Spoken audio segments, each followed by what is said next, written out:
right, so the next concept we're going to talk about is police power. Next slide.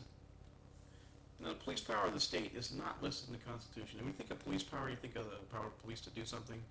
That's not exactly what we're talking about in this concept here. As part of it, we're talking about the legislator being able to pass laws to regulate behavior in society. So that's what we're talking about, police power, and also, of course, the law enforcement officers that can enforce those laws. So what kind of laws can they pass?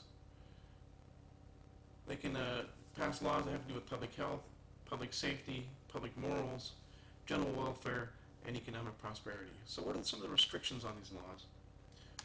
Well, the big restriction is that no law can deprive a person of life, liberty, and a pursuit of happiness without due process. So what is that due process? In the Constitution, those of you that gone through the progression here and started with AJ 100, you know that in the Constitution there are certain, the government's prohibited from doing certain things, and such as illegal searches or questioning you without telling you about the rights to remain silent, using excessive force against you, things like that. So the government cannot pass a law that violates due process.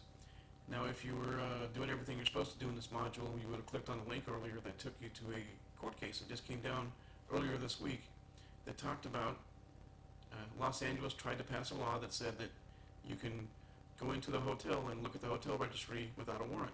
They passed a law to say that. And if you didn't look at that, go back and look at it now and see what it said. See how they talked about due process.